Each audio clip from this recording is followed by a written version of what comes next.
민주당 원내 대표를 지냈죠. 홍익표 전 민주당 의원 나와 계십니다. 어서 오세요. 예, 반갑습니다. 네, 반갑습니다. 자, 이재명 대통령 모레요 취임 한 달 기자회견을 연다고 합니다. 네. 통상적으로 한 100일 전후에서 하는 게 일반적인데 그렇죠. 예. 30일 한다는 건 좀 이례적이긴 합니다만 네. 저는 자주 할수록 좋다 생각을 합니다. 대통령께서요. 예. 우리 앵커께서도 기자 예. 생활을 하셨으니까 예. 사실은 제일 중요한 취재원이 대통령 아니겠습니까? 그렇습니다. 예. 예. 대통령의 워딩 한마디 한마디가 정말 중요합니다. 예. 어떤 메시지가 좀 나왔으면 좋겠습니까? 저는 30일간에 있었던 일에 대한 간략한 얘기를 하실 것 같아요. 예. 아마 제일 기자분들도 듣고 싶을 거고 국민들도 듣고 싶은 얘기가 인사 관련 얘기. 네. 그러니까 지금 총리부터 내각 인선 지금 하고 있는 거 아니겠습니까? 그렇네요. 예. 그 내용에 대해서 그 말씀을 하실 것 같고. 예. 그다음에 두 번째는 민생 경제. 본인이 대통령 되시기 전부터 제일 강조했던 게 서민 경제, 민생 경제 말씀하셨기 때문에 네. 그 얘기하시면서 이제 추경 특히 전 국민 소비 쿠폰 지원과 관련된 얘기 그렇습니다. 중요하게 하실 것 같고 예. 몇 가지 더 한다면 하나는 이제 G7 참석과 관련된 여러 가지 얘기들. 그렇네요. 예, 그리고 아무래도 국회 문제, 야당과의 예. 협치 문제 등등 이런 문제도 주요하게 말씀하실 내용 중에 하나가 아닐까 생각됩니다. 그래요. 예. 자, 대통령이 이제 인사 문제도 답을 할 것으로 보이는데 먼저 주말에 있었던 6개 부처 장관 인사 정성호 의원이 이제 법무장관 후보자가 됐고요. 어떻게 보셨어요? 예, 정성호 의원님은 저하고도 굉장히 가까워서 제가 자주 평소에도 상의 드렸던 선배님 중에 하나인데 굉장히 합리적이세요. 그래요? 그리고 예. 뭐랄까 이렇게 마음 쓴순이랄까? 흔히 이 사람의 이제 품성이라고 얘기들 흔히 하는데 굉장히 넉넉하시고 사람들 좀 따뜻하게 다독이는 스타일이기 때문에 그래요. 예. 제가 보기에는 지금 어려운 과제죠. 검찰 개혁, 이 사법 개혁 관련된 여러 가지 현안들이 있는데 이러한 문제를 누구보다 원만하게 잘 처리해낼 수 있는 역량을 가지고 있는 정치력 있는 후보다 이렇게 생각하고요. 아울러서 또 이분이 법조인인데다가 지난 21대 국회에서 사법개혁특위 위원장을 했었어요. 네. 그렇기 때문에 이 현안에 대해서도 이미 파악이 잘 돼 있는 분이기 때문에 저는 법무부 장관이 되면 잘 될 것 같다. 근데 여기서 하나 맞춤형으로 봐야 될 게 봉욱 민정수석 내정자 후보 됐죠. 봉욱 민정수석인데 아마 대통령은 계속 뭔가 이렇게 인사의 균형을 맞추고 싶었던 것 같아요. 아, 그래요? 법무부 장관은 검찰 출신은 아닌 그러니까 비법조인 또는 법조인이라 하더라도 검찰 출신이 아닌 판사나 변호사 출신. 그러니까 거기에 이제 정성호 의원이 해당이 되는 거죠. 그렇군요. 반면에 민정수석은 지난번에 이미 낙마했던 오광수 전 수석 같은 경우 봐도 다 검찰 출신을 선호했거든요. 그래서 검찰 출신 민정수석과 비검찰 출신 법무부 장관의 합을 맞춰보려고 했던 게 처음부터 인사의 큰 틀이었지 않을까 생각됩니다. 그렇군요. 예, 그렇게 또 분석을 해주셨습니다. 그러니까 검찰 개혁의 흔히 3축이라고 하면 이제 대통령실에 이제 민정수석이 있을 것이고요. 또 정부에는 이제 법무장관 있을 것입니다. 그러니까 봉욱 수석, 또 정성호 법무장관, 여기에 이제 국회 이제 이춘석 법사위원장까지요. 예. 검찰 개혁의 큰 틀이 어떤 방향으로 어떻게 이루어질 것 같아요? 우선은 큰 틀에서는 검찰을 기소와 수사를 분리해서 그렇죠. 아마 검찰의 간판은 때 떨어질 가능성이 있죠. 검찰청이라는 이름이 이제 바뀔 것 같아요. 공소청 또는 기소청으로 가게 될 것 같고 그다음에 이제 중대수사청이 하나 만들어질 것 같아요. 그렇군요. 중수청이라고 지금 얘기하는데 이게 이미 20대 국회에서부터 저희들이 그렸던 큰 그림의 검찰 개혁의 그림이었거든요. 그래서 공소청 또는 기소청, 그다음에 중수청 이렇게 큰 두 개의 거다가 이제 공수처까지 이 3축으로 아마 이 검찰 수사를 대신하는 세계관이 될 것 같고요. 이 내용이 국회에서는 입법 과정, 그다음에 법무부와 민정수석은 이 정부 내에서의 어떤 시행령이라든지 또는 관련된 인사 그리고 정부 조직이 바뀌려면 사실은 많은 준비를 해야 됩니다. 그러니까 아마 민주당 지지층은 빨리 해라 이럴 텐데요. 그게 속도를 내기가 쉽지가 않아요. 그러니까 예를 들면 이렇게 될 것 같아요. 올해 만약에 안으로 검찰 개혁안이 법 개정이 이루어진다 하더라도 시행되는 시기는 최소 6개월에서 1년 이후가 될 겁니다. 아, 그렇게 되겠네요. 예. 왜냐하면 정부 조직을 바꾸는 거기 때문에 예. 그 인사 개편해야 되고 조직도 정비해야 되고 또 현장에서 혼란을 최소화해야 되잖아요. 그렇죠. 왜냐하면 예. 현장에서 혼란은 갑자기 이제 검찰에서 뭔가 그 자기 수사가 진행되는데 이게 어디로 가야 되느냐 이런 혼란들이 있기 때문에 예. 사전 이미 들어와 있던 것들은 어느 정도 해소가 되고 나머지 새로 들어간 것들은 이미 그 새로 개편된 정부 조직 체계에 따라 사건이 분류가 돼야 되죠. 그런 등등을 준비하려면 법 개정은 좀 빨리 이루어진다 하더라도 실제 시행되는 그 유예하는 기간은 꽤 있을 가능성이 높습니다. 그렇군요. 예. 법 개정은 빨리 이루어지더라도 시행 과정은 좀 기간이 필요할 것이다. 예. 그러니까 어제 그 정성호 후보자가 그런 얘기했지 않습니까? 국민 편익을 최우선적으로 고려하겠다. 그래요. 그 부분이 굉장히 유의해야 될 겁니다. 왜냐하면 뭐 수사 관련된 만약에 현장에서 자칫 정부 조직 때문에 수사가 지연되거나 또는 뭐 좀 부실한 수사가 이어지면 그게 바로 국민 불편으로 이어지는 거거든요. 그런 측면을 아마 세심하게 아마 정성호 법무부 장관이 그 고려해서 그 참고를 하지 않을까 생각합니다. 그렇군요. 예, 정성호 후보자가 국민에게 피해가 없도록 해야 한다. 야당과도 협의에 나가겠다라고 했네요. 예, 그렇습니다. 저는 그 부분이 굉장히 그 주목할 부분, 특히 국민들의 피해가 불편이나 피해가 없게 한다는 부분이 굉장히 중요한 대목이라고 생각합니다. 그렇군요. 야당과의 협의도 반드시 야당과도 협의해서 진행해야 한다라고 했어요. 예, 그렇죠. 왜냐하면 이게 정부 조직 개편이 한 번 이루어지면 이게 뭐 정부가 예를 들면 정권이 바뀔 때마다 정부 조직 개편할 수 없잖아요. 그렇죠. 특히 검찰 조직 같은 경우는 이 사법 조직 같은 경우 굉장히 중요한 정치 현안이기 때문에 이게 여야가 어느 정도 합의가 되지 않으면 이제 뭐 만약에 이제 정권이 또 다른 데로 넘어가면 우리 옛날로 돌아갈 거야. 예. 이렇게 해서는 국민들이 예측 가능하지 않고 안정성이 없는 거 아니겠습니까? 그렇군요. 예. 그런데 지금 민주당 당권 주자들이요. 정청래 후보도 그렇고 지금 박찬대 후보도 그렇고 추석 전에 확실하게 좀 끝내겠다. 추석 고향길에 검찰청 폐지 소식 들리도록 하겠다라는 이야기를 하고 있거든요. 예.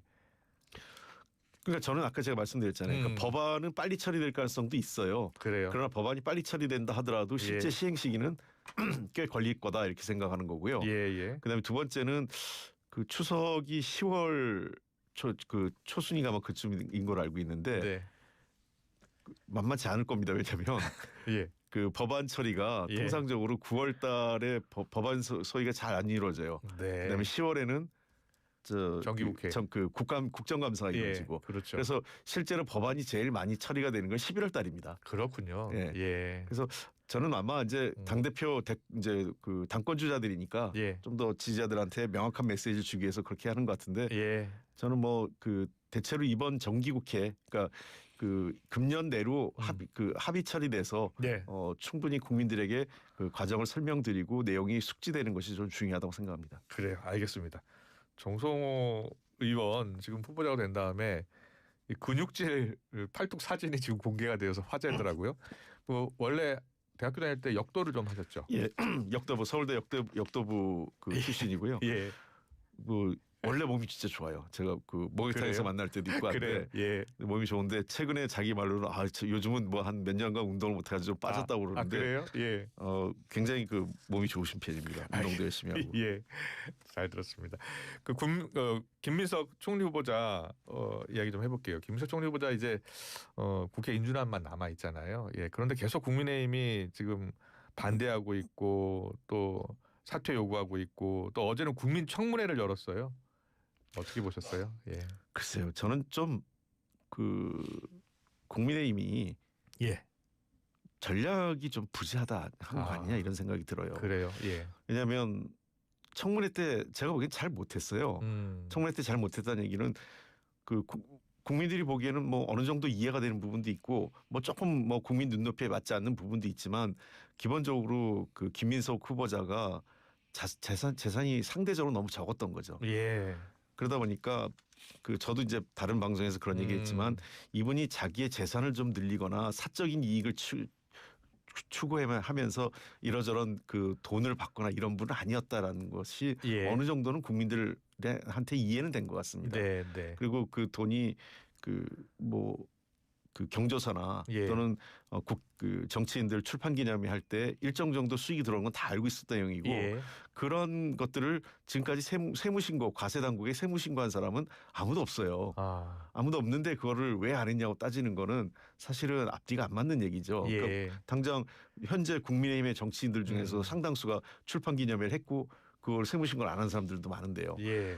저는 이렇게 생각합니다. 저희들도 과거에 특히 새로운 정부가 출범할 때 총리 후보자가 마땅치 않아도 대체로는 어떤 국민이 선택한 정부 그리고 새롭게 출범한 정부를 위해서 총리 후보자에 대한 인준에 대해서 협조적인 자세를 취합니다. 예.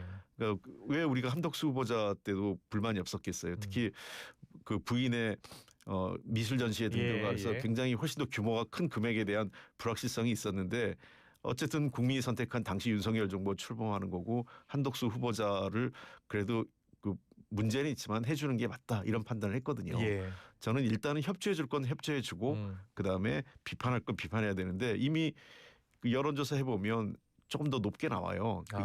임명하자는 게 대체로 그런 걸 감안해서 저는 국민의힘도 이 부분에 대해서는 뭐 여러 가지 국민 눈높이에 부족한 면이 있지만 큰 틀에서 새로운 정부 출범에 협조하겠다 이렇게 얘기하는 게 그 국민들에게는 도리어 국민의힘이 좀 변하는 그냥 반대만 하는 정당이 아니라 협조할 건 협조하고 반대할 건 반대한다 이런 모습을 보여주는 게 더 낫지 않을까 생각합니다. 네.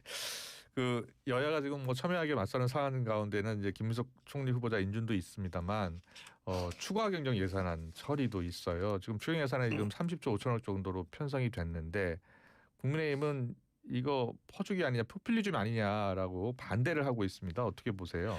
그 30조 중에 10조는 사실은 이 결손에 대한 보완이거든요. 예. 그러니까 그렇죠. 이거는 사실은 그 이재명 정부 책임이 아니라 그 과거 윤석열 정부 때 이제 그 문제가 된 거죠. 그러니까 올해 예상되는 세수 결손이 꽤 많은 것 같아요. 그러다 보니까 최소한 10조 원은 그러니까 이 세수 결손이 이루어지면 그 재정 지출을 해야 될 걸 못 하는 거 아니겠어요?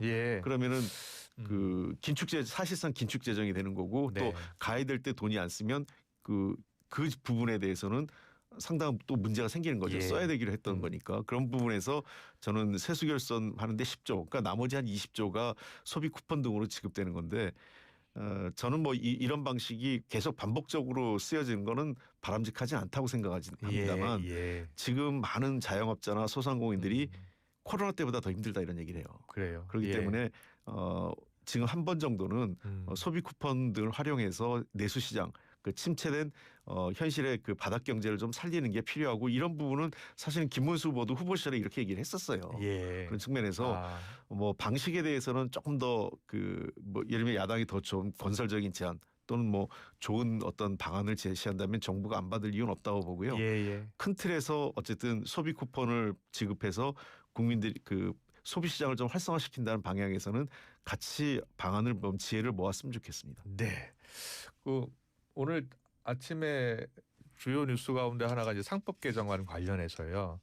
여당이 이번 주에 빠르면 금요일 뭐 일단 빨리 처리하겠다는 거예요. 그런데 그동안 국민의힘이 반대해 왔거든요. 그런데 이제 전향적으로 검토하겠다고 해요. 그 상법 개정안 전향적 검토 그리고 처리 가능성은 어떻게 보고 계세요?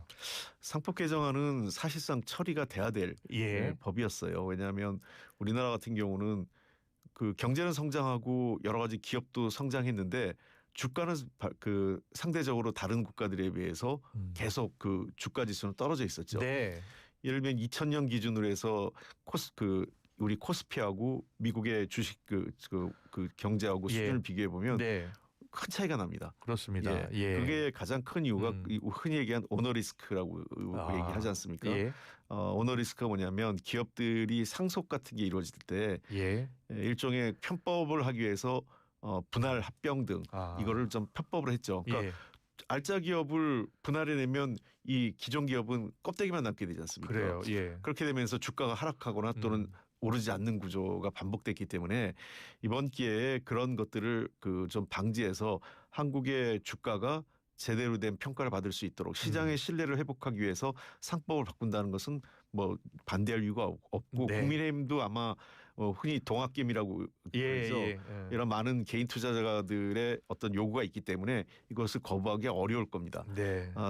그다음에 이제 두 번째 우리가 봐야 될 문제가 되는 것은 아마 대통령께서 기업인들, 그러니까 경제단체하고 간담회를 하면서 아마 약간의 우려는 전달받은 것 같아요. 그래요. 예. 그러니까 자칫 이제 소송이 남발할 가능성.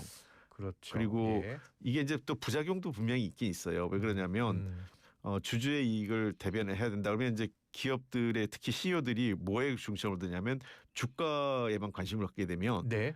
이게 이제 미국에서도 이게 빅테크 기업들이 문제가 생겼거든요. 그래요. 최근에 이런 그 애플이나 이런 기업들이 성장을 못하는 가장 큰 이유가 이익이 생기면 자사주를 매입하고 배당만 하게 되는 거예요. 그러면 계속적으로 추가 투자를 하면서 뭔가 기업이 새로운 성장 동력을 만들어야 되는데 그런 측면도 있네요. 예, 그러니까 주가를 왜냐하면 CEO 입장에서는 자기가 CEO를 유지하려면 그러니까 주주총회에서 인정받아야 되잖아요. 예. 기준은 딱 하나죠. 주식으로 그 주가를 올리는 거. 그렇게 하기 위해서는 자사주 매입해서 시장에 그 자사주를 매입해서 소멸시키면 주식은 올라갈 거죠. 예. 그다음에 배당을 많이 해주거나 이런 방식을 취하는 경우는 좋은 면도 있지만 장기적으로 봐서는 기업의 중장기 성장 동력은 떨어지는 게 있거든요. 그렇군요. 예, 이게 미국에서도 이제 많이 문제가 되는데 그런 측면 등을 종합적으로 고려할 때 아마 그 회사와 주주의 이익을 개별 주주에 대한 소송이나 또는 이런 문제들이 반복될 수 있다는 측면에서 전체 주주 그렇게 되면 이제 아마 그 주식회사라는 것은 다수의 주주의 이익을 대변하는 것이기 때문에 조금은 아마 그 개정할 가능성은 있는 것 같습니다. 그래요. 알겠습니다. 그 윤석열 전 대통령 내란 특검 출석으로 지금 특검과 윤 전 대통령 변호인 측이 계속 그 날짜 가지고 줄다리를 하고 있어요. 근데 윤 전 대통령이 계속 출석을 미루고 있거든요. 저는 이게 자꾸 이제 윤 대통령과 또 그 과거 검찰 출신 일부에 대해서 법기술자 이런 얘기들이 나오잖아요. 이렇게 자꾸 이렇게 법기술적인 접근을 하면 안 됩니다. 내란죄에 대해서는 국민적 관심도 높고 이 문제에 대해서는 명명백백하게 진실을 밝혀달라는 게 많은 국민들의 요구였고 그래서 내란 특검이 시작된 거 아니겠어요? 출석 일자를 갖고 이렇게 자꾸 그 일종의 그 법기술을 발휘하면 특검 입장에서는 당연히 체포영장이나 인신구속을 하려고 할 수밖에 없죠. 그러니까 그런 그 볼썽사나운 모습으로 가기 전에 저는 날짜에 대해서는 협조적으로 하는 게 좋습니다. 왜냐하면 특검이 날짜가 제한돼 있기 때문에 자꾸 윤석열 그 전 대통령 측에서는 날짜를 지연하거나 또는 고의로 이제 이런 것들을 자꾸 수사에 비협조를 하면서 날짜가 지나가면 그 자기한테 유리하다고 생각하니까. 근데 개인 방어를 요구하는데요. 개인 방어 할 수 있습니다. 왜냐하면 우리나라는 공판 중심주의이기 때문에 거기 가서 진술하고 나서 마지막에 사인 안 하면 돼요. 서명 안 하면 법정에서 그건 다 증거로 인정 안 되고 다시 법정에서 그 진술을 하고 거기에서 판사가 판단하기 때문에 그렇군요. 저는 뭐 너무 그런 문제에 대해서 그 날짜나 이런 거 갖고 하는 것 자체가 더 국민적 지탄을 받을 가능성이 높다 생각합니다. 네, 알겠습니다. 마지막 질문이 돼야 될 것 같은데 지금 대통령은 협치를 강조하고 있는데 여당은 민생 전면전 이렇게 선포하고 있어서 투트랙 전략이다라고 이야기를 하고 있는데 야당은 지금 의회도 독재냐라고 또 반발하고 있어요. 어떻게 풀어야 되겠습니까? 뭐 의회가 독재가 될 수는 없는 거고요. 의회는 기본적으로 협력하고 협조하는 거기 때문에 그러니까 저는 조금 국민의힘이 야당으로서 힘을 발휘하려면 의석수로 힘을 발휘하는 게 아닙니다. 야당이 다수인 적이 별로 없었어요. 야당은 늘 소수기 때문에 그 소수의 야당이 힘을 발휘하려면 그리고 여당이 야당에게 손을 내밀고 협치를 하려면 저렇게 그냥 떼써서 되는 게 아니라 국민의 지지를 받아야 됩니다. 국민을 대변하면 여당이 야당을 무시할 수 없게 되는 거죠. 네, 알겠습니다. 뉴스파전 뉴스를 파헤치고 전망하는 시간이었습니다. 홍익표 전 의원과 함께했습니다. 잘 들었습니다. 고맙습니다. 네, 고맙습니다. 춤과 노래를 즐기는 장수마을 가고시마의 100세 어르신들. 건강 비법은 흑초. 100세 시대. 골골백세냐 생생백세냐는 지금 결정됩니다. 늦기 전에 샘표 흑초하세요. 매일매일 흑초 습관. 샘표 흑초. 100년 동안. 클릭 한 번으로 다양한 원내 의약품 구매를. 블루팜 코리아 인공지능 시스템으로 관리까지 쉽게. 블루팜 코리아 10만 의사를 위한 온라인 의학 포털. 검색창에 블루팜 코리아 의료인 구인구직도 블루닥에서 시작하세요. 아크릴 모든 것 에드피아몰, 판촉물 굿즈 모든 것 에드피아몰, 실사출력 모든 것 에드피아몰, 에드피아몰. 다양한 기프트 판촉물도 에드피아몰. 합성 목재 예스팀바, 산책로, 야외 데크, 울타리, 사이딩, 전원주택 인테리어까지 다양한 형태로 활용이 가능한 친환경 합성 목재 예스팀바. 우수한 품질의 정부 조달 우수 제품, 나무 느낌 그대로. 합성 목재 예스팀바. 경동산업 주식회사. 네, LG전자 유지보수 자회사 하이엠 솔루텍입니다. 시스템 에어컨 고장 걱정 없이 세척할 수 있나요? 특허받은 LG 정품 세척 하이엠 솔루텍입니다. 환경까지 생각하는 세척제도 있나요? 1등에게 물어보세요. 시스템 에어컨 서비스 국내 1위. 1544-8777. 네, 앞서 인터뷰에서 언급된 여론조사 개요입니다. 한국갤럽이 정례조사로 24일부터 26일까지 무선 전화 면접 방식으로 조사를 했고요. 김민석 후보자가 총리로 적합하다는 응답이 43%, 부적합이 31%로 나타났습니다. 자세한 내용은 중앙선거 여론조사심의위원회 홈페이지를 참조하시면 됩니다. 잠시 뒤 3부에서는 국민의힘 곽규택 의원 만나보겠습니다. 12구 이태원 참사 특별조사위원회에서는 이태원 참사 당시 긴급 구조와 수습에 참여한 분, 인근에서 경제활동 중에 신체적, 정신적, 경제적 피해를 입어 회복이 필요한 분의 조사 신청을 받고 있습니다. 전화 02-2650-1029. 그날의 진상규명을 위한 여러분의 제보를 기다리고 있습니다.